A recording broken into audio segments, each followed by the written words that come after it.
let's see what the next chart looks like. And there was something that I wanted to talk about with regards to the Link USD chart, and of course that was with the bear in mind the all-time high type idea. So where do we find ourselves right now?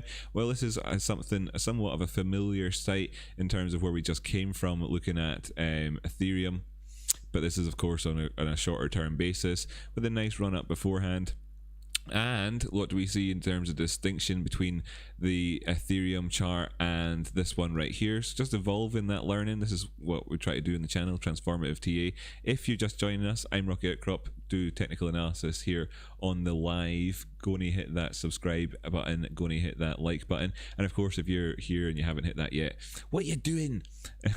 So anyway, this is more like the cup with handle type volume that we're talking about, and of course then you're sat here at Twin Peak stations at the minute, just putting in a couple of horizontal lines so that you can see the significance of the point of which I was making before. You can see that we have of course achieved an all-time high today, and that is fantastic to see with the Link pricing. Did you know that? Did you know that we've had an all-time high on Link? Have I lined that up good enough? Yeah, it's good enough for me. But of course, you know, currently we're looking and asking a question: will we actually achieve? Will we manage to stay above this point here at 1922, so that we can close out this all-time high with, you know, a body close all-time high as well?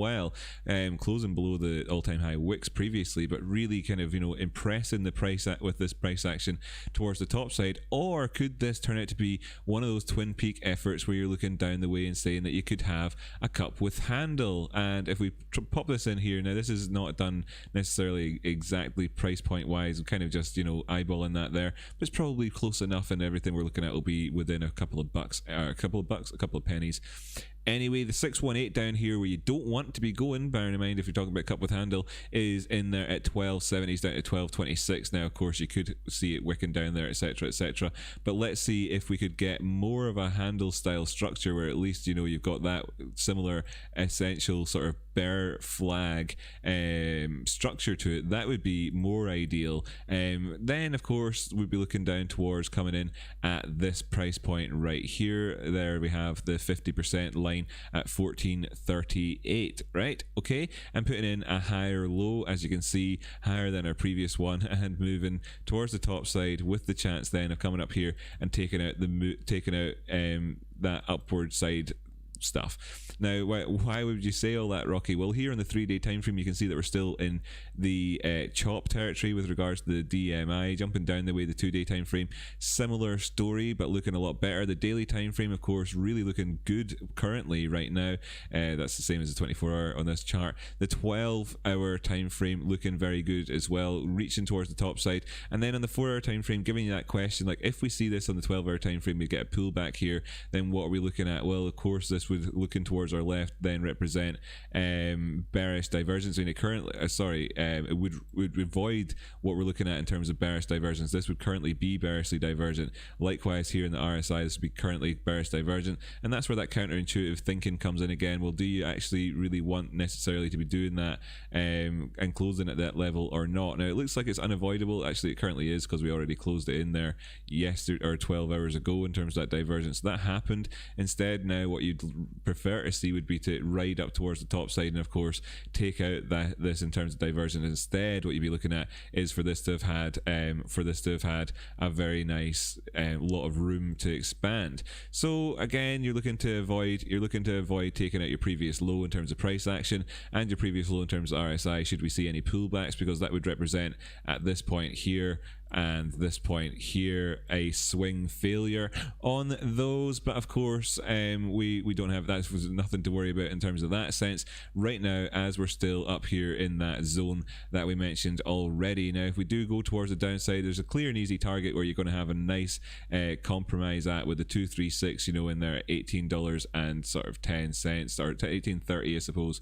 $18, actually $18, call it $18, and that's okay, and that's $1.50 down from where we are right now. But we don't want to be a dollar short, a buck short, a dime too late, a buck short, whatever that phrase is.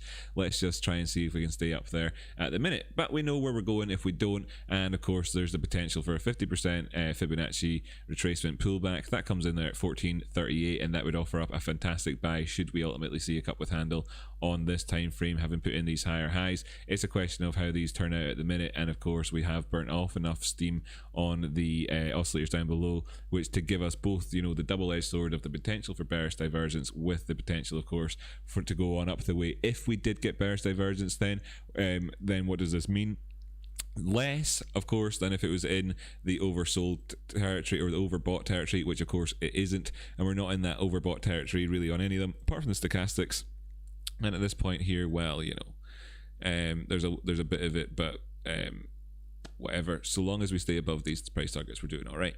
Ultimately, taking out the 618, of course, by the way, breaks the structure, and you're talking about taking out your previous low, and in which case you've changed this around for a medium term aspect, and that could be dangerous for a number of reasons. And of course that all ties together with what it is to be in a cup with handle, because this is typical of what you'd be seeing then like that. And that's a much better sort of education on that concept, with a nice segue being lent to us by the, of course, by the Ethereum pricing. This bearish divergence we saw previously, well, you know, we've got the chance to rectify a lot of that currently. You know, actually, wait, that's it's there, but we could absolutely rectify all of that, having been found support at the neutral line there.